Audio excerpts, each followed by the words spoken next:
Porque yo creo que todos expusieron, digamos, el enfoque sobre el tema que estábamos debatiendo. Y a mí me impactó la entrevista con Estela Escobar, la dirigente del gremio del Zunca, porque ella habló desde la experiencia, habló desde la práctica, habló de la vida cotidiana, no habló desde la concepción académica. ¿Y qué nos dijo desde el mundo de la práctica, del mundo laboral? Nos dijo que la igualdad se conquista a partir de las oportunidades. Y acá me parece que hay una reflexión importante para hacer sobre el concepto mismo de igualdad. ¿En qué consiste la igualdad? La igualdad, como ella bien dijo, consiste en una igualdad de oportunidades. Que todos puedan tener las oportunidades y que cada uno se las gane con sus virtudes y talentos, como dice la Constitución. Yo creo que es un concepto para reflexionar en qué consiste la igualdad y cómo se lleva a la práctica. Bueno, y de hecho, aprovechando justamente como hay aspectos en los que pareciera que hay o confusión o que no está tan claro, y porque además hay distintos colectivos que bregan con distintos discursos y acciones por lo mismo, también la cancha a veces se entrevera y no queda demasiado claro.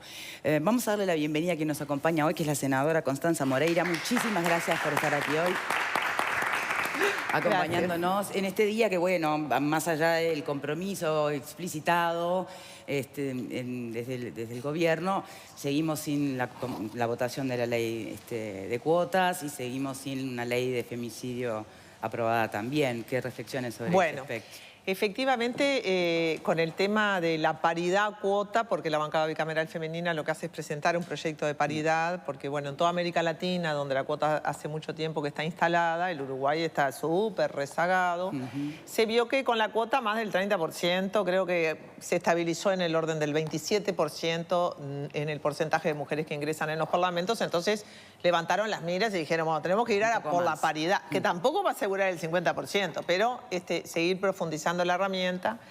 Y bueno, la verdad que fue una negociación muy difícil.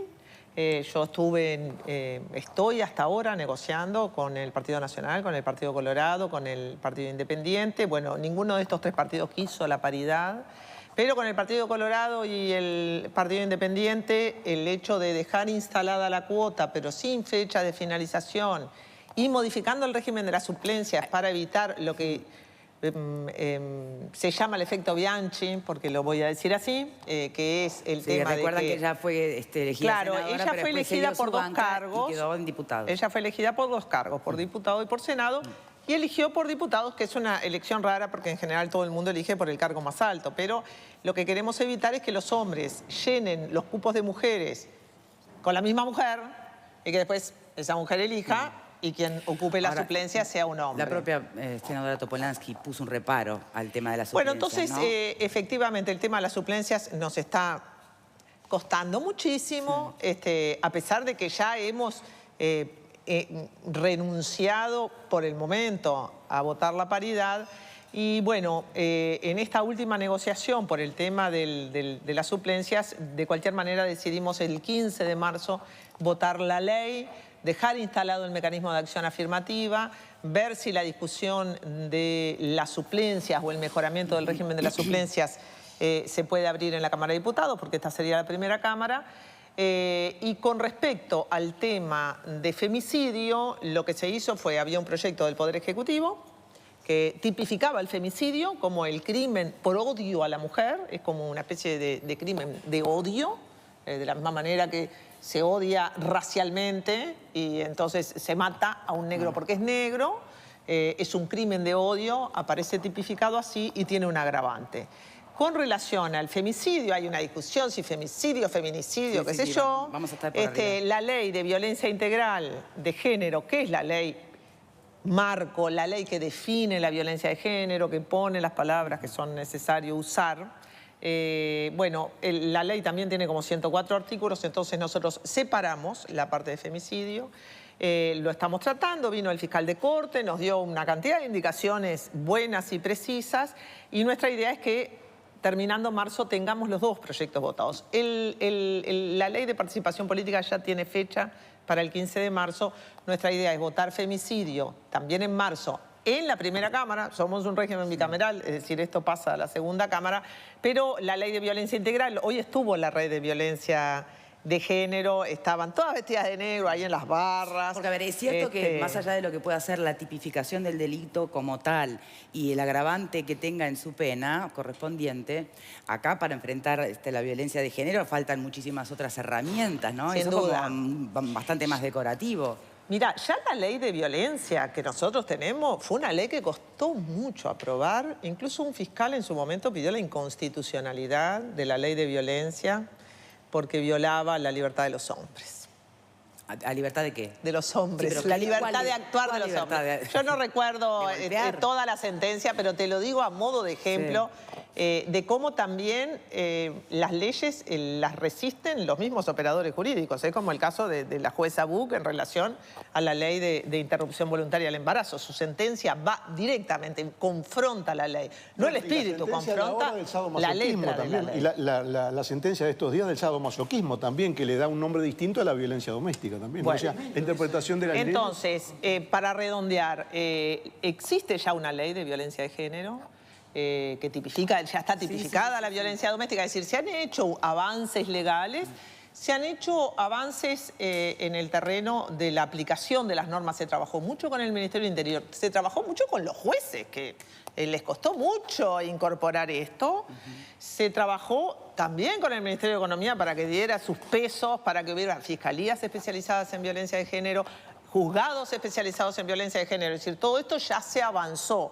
Le llamamos ley de violencia integral porque después de años de aprobada la ley, con todos estos mecanismos ya disponibles, bueno, todavía un policía le pega un tiro a una mujer, un policía que no debía haber tenido un arma. Estamos hablando de la muerte de Valeria Sosa, una muerte que hubiera podido ser prevenible. O todavía hay mujeres que no tienen dónde ir cuando hacen la denuncia porque los no hay lugar en los refugios de refugios. medio camino.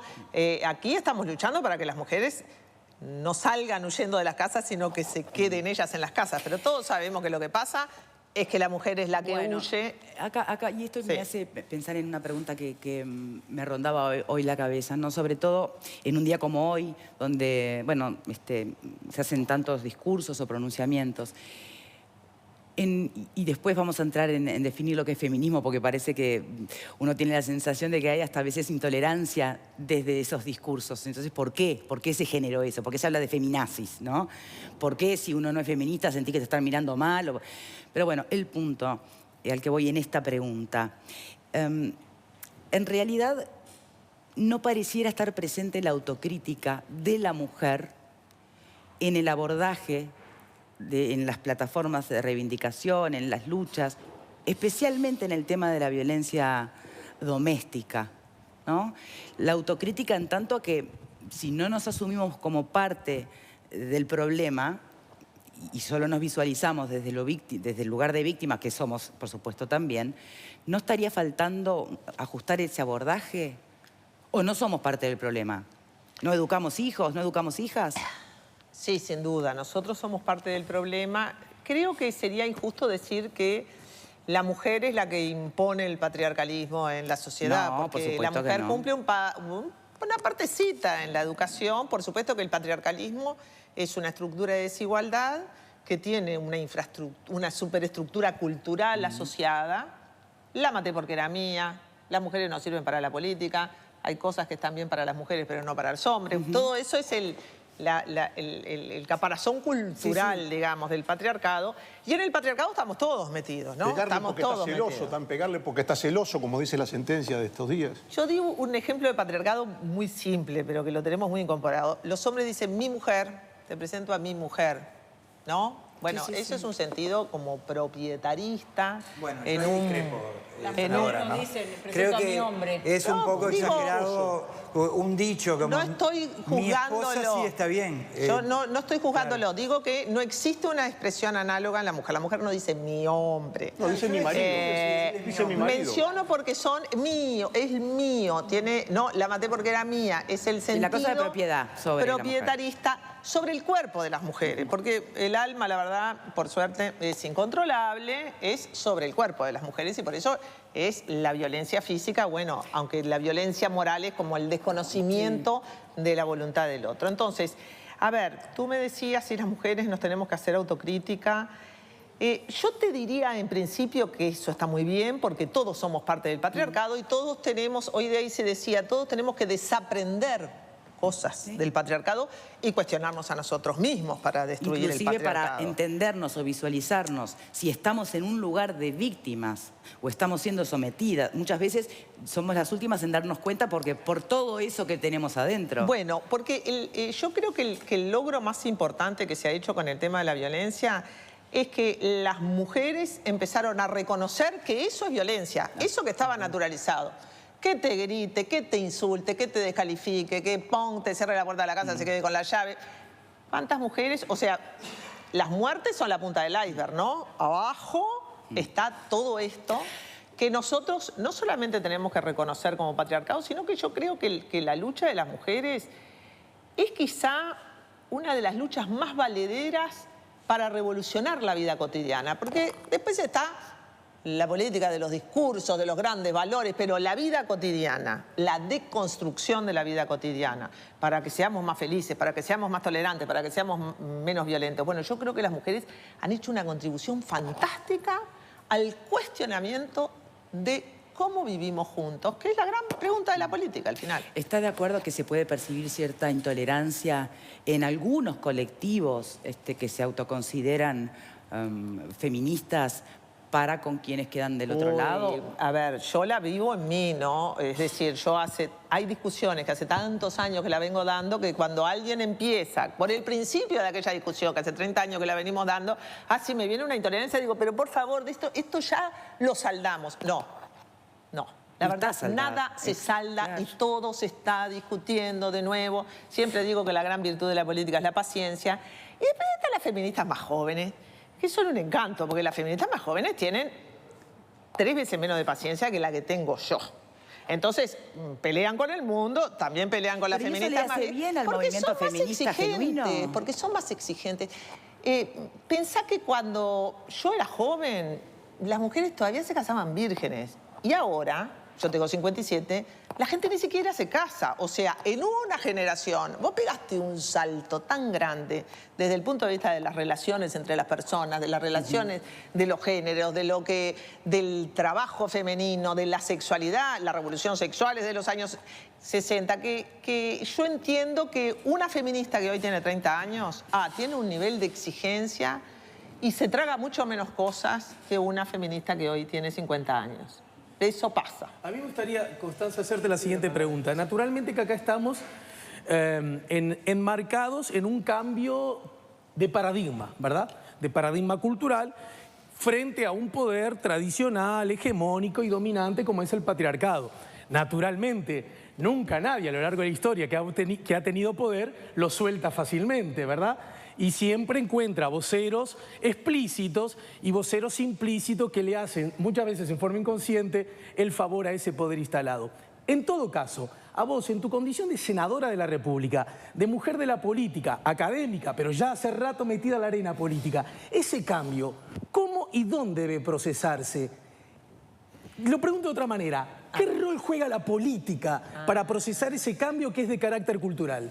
Perfecto, me encanta la pregunta, porque hoy, 8 de marzo, que nos juntamos en el Parlamento, las senadoras y los senadores y las senadoras y las diputadas y los diputados a reflexionar sobre eso, eso estuvo sobre la mesa todo el tiempo, especialmente con esta pregunta, ¿alcanzan las normas? Tipificamos el femicidio, tipificamos la violencia doméstica, la violencia de género, hacemos las leyes, ponemos los dispositivos, pero las cosas no es que no cambien, pero cambian a una lentitud que uno diría, ¿qué aceleraría esos cambios y qué poder tienen las normas para cambiar el mundo? Eso fue una discusión hoy bien importante.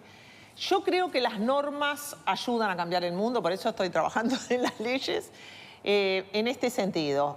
El divorcio fue creado como ley y la gente no se divorciaba, no se animaba, tenía vergüenza cultural de divorciarse. Demoraron como 30 o 40 años para que el divorcio se hiciera la práctica habitual que luego fue. Quiere decir que en ese caso la norma fue anticipatoria, es decir, pero marcó una cosa que luego su uso en la práctica fue posterior. Entonces, a veces las normas tienen este carácter anticipatorio, pero otras veces, si uno dice femicidio, si uno dice violencia de género, bueno, está erradicando la expresión crimen pasional. Hace 20 años, un informativo, el hombre mataba a la mujer y se mataba, o el hombre mataba a la mujer, y yo qué sé, crimen pasional. O sea que las palabras juegan un rol importante. Las palabras juegan un rol importantísimo. De la misma manera que yo sé que cuesta decir las y los... incorporar lo femenino también dentro del discurso. Yo creo que sí, que las palabras cambian el mundo y creo que las leyes tienen que tener el objetivo. Las leyes, por decir algo, tienen que ser mejores que nosotros. No son mejores que nosotros. No son, porque son pactos políticos. Sí. Son pactos políticos. A ver. Yo justamente quería partir de este último tema que tiene que ver con el cuidado con las palabras. A mí me da la sensación que el eje del problema, que para mí, lo digo siempre, es el problema más grave que enfrenta la sociedad uruguaya hoy, el de la violencia de género, es el más grave de todos.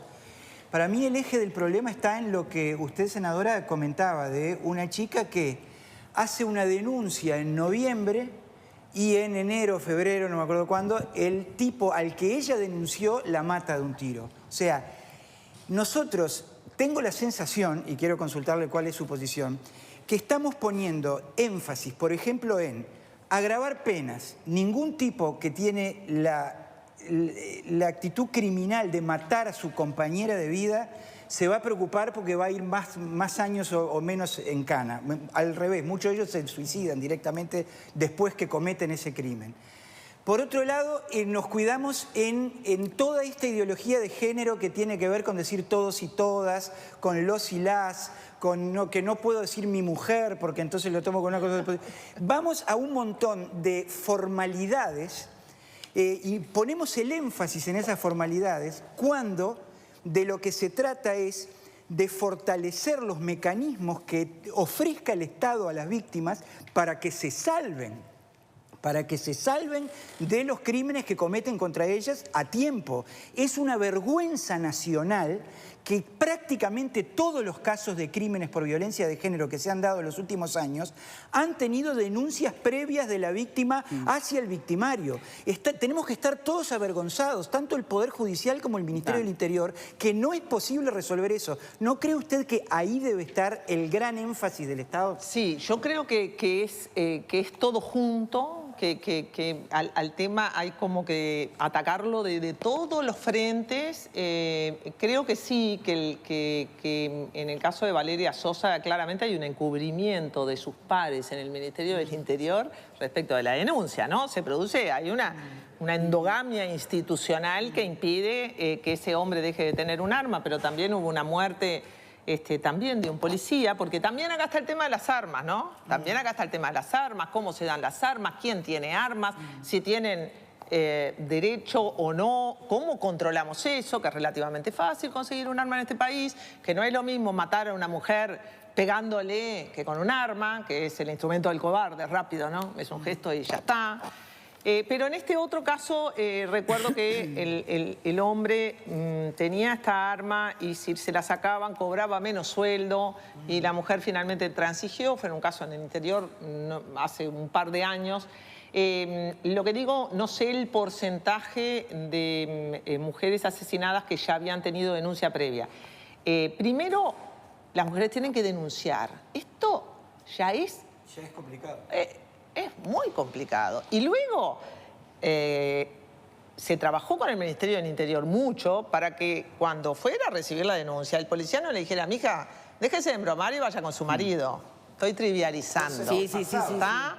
Para que el Ministerio del Interior entendiera que eso es un delito público sancionado por la ley, no es un problema privado, no pasa dentro de la casa de uno y bueno, que se arreglen entre ellos. Si me permite, senadora, yo creo que lo que él está preguntando es si no se está poniendo demasiado foco en los formalismos que hacen al lenguaje cuando en realidad, o a la formación de leyes, cuando en realidad el agua pasa por otras grietas, ¿no? A ver, yo por eso digo que es todo.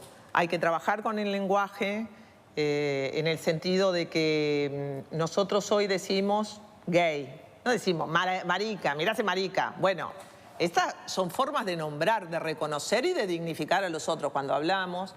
Me parece que tiene que ver con las leyes, y yo hablo de las leyes porque lógico es el lugar donde estoy, pero está lo que hace el Estado y después está lo que hacemos todos y cada uno en nuestra vida cotidiana. Y yo creo que hoy, 8 de marzo, quizá es un buen momento, y acá vuelvo a lo primero que vos me preguntaste, para que cada uno de nosotros diga, yo en la vida cotidiana, si veo que maltratan a una mujer, ¿estoy poniéndome de parte de ella o hago, yo qué sé, no es mi problema? Yo estoy defendiendo, estoy siendo justo, estoy defendiendo a una mujer, a un niño, a una persona sola contra una patota, porque hay violencia, la violencia en la sociedad está bastante generalizada, las barras bravas, la patota contra el individuo solo, el grandote contra el débil. Entonces, creo que podríamos tomar este día como para reflexionar, ¿qué hacemos nosotros? Nosotros, en nuestra vida cotidiana para combatir la violencia. Ahora, en este caso, la violencia de género. me permite, senadora, justamente usted desde el lugar que ocupa usted, ¿no? Al margen de la introspección personal individual, desde el lugar de hacer leyes, ¿no? Justamente. Y sin desmerecer los avances logrados, aunque como usted dice muchas veces las leyes saldan solo superficialmente los temas, que después está la cuestión cultural individual que lleva mucho más tiempo, pero es una forma de empujar. Desde esa perspectiva, justamente me permito preguntarle, bueno, a ver, está por salir, como usted dice ahora, la ley de la cuota extendida, ¿no? Y el femicidio. Pero los reclamos hoy en día apuntan a otras también brechas, no solo en lo político, la brecha salarial y laboral en todos los rubros del quehacer nacional. ¿Y qué se ha hecho allí realmente en estos 10 años de mayorías parlamentarias hasta hace poco, no? Bueno, a ver, está muy bien. Además del tema de la violencia de género, de la participación política, está el tema de la discriminación salarial, que es un tema muy complicado. Uruguay y Brasil están entre los países que tienen la brecha salarial más importante, es decir, hombres y mujeres con la misma función y la misma responsabilidad ganan menos. Recuerdo que había una demógrafa, Adela Pellegrino, decía, si no lo podés decir al revés, decir que una mujer para ganar lo mismo que un hombre tiene que tener 3 años más de educación, que es otra manera de decirlo, ¿no? Por eso los hombres siempre dicen, nosotros vamos a poner mujeres en la política cuando estén capacitadas, pero... Gente, las mujeres ya están más capacitadas que los hombres. Hoy tenemos más nivel educativo que los hombres en el Uruguay, promedialmente. Entonces, el tema de la discriminación salarial, el tema del desempleo, el tema de la maternidad, porque este país quiere madres, quiere blindar a los niños, pero ¿qué le damos a la mujer que se ve obligada a salir del mercado de trabajo, a retornar en desventaja después, ¿no? Porque una mujer madre tiene 25 cosas en la cabeza. ¿Qué le estamos dando? Bueno, desde el punto de vista de las leyes, hemos ampliado las licencias maternales, hemos creado las licencias paternales, hemos aplicado lo que se llama calidad con equidad para programas y para empresas, que dentro de la institución se promueva la equidad entre los géneros. Se han hecho cosas, pero ¿qué tengo yo para decirles? Que las mujeres siguen ganando menos que los hombres. Bien. Ganan menos que los hombres y termino por 2 razones muy importantes. La primera, en el Uruguay la diferenciación sexual del trabajo es gigante. Las mujeres se ocupan de la enseñanza y las mujeres se ocupan de los servicios personales y los cuidados de los otros. Y ahí casi no hay hombres o hay mucho menos hombres. Los hombres se ocupan de la construcción. Bueno, entonces uno compara de repente el sueldo de la maestra y el sueldo de alguien que trabaja en la construcción y encuentra que... ¿Qué pasa? Las maestras estudian 4 años y ¿por qué ganan tan poco? No es solamente por el presupuesto para la educación, es que en los lugares donde hay muchas mujeres el salario cae, se deprime. Y después el otro tema es que las mujeres tienen muchas dificultades para ascender en la carrera de las empresas, para llegar a la gerencia. El Uruguay es uno de los países que tiene menos gerentas mujeres de toda la América Latina. Las mujeres no llegamos a rectoras. Yo era grado 5, todavía soy grado 5, profesor titular de la universidad. Habemos unas poquititas que llegamos a ocupar esos cargos de responsabilidad porque el patriarcado también funciona así. Entre un hombre y una mujer, el sistema va a preferir darle la responsabilidad a un hombre. Y no hay que agregar además a esto la perspectiva de la jubilación. Hace poco un nuevo mapa demográfico del Uruguay hablaba de cómo la mujer tiene una sobrevida importante y bueno, y eso está directamente relacionado también con lo que vas a poder hacer en esa etapa de tu vida, con lo que ha sido tu experiencia laboral y tus ingresos en tu etapa activa. para agregar un dato más. Hacemos una pausa y ya venimos. Les recuerdo que la promoción que más conviene a tus ojos y a los de toda tu familia es la que está en la óptica Estela Ginchuk. Durante todo marzo, descuentos especiales en lentes de sol, de receta, de contacto, para niños, adolescentes y adultos. Así que ya saben, en cualquiera de los 5 locales que hay de la óptica Estela Ginchuk en Montevideo o los 2 que tienen en Punta del Este. Después de la pausa, tribuna, preguntas, lo que quieran, siempre que esté de acuerdo la senadora. Pausa y ya venimos.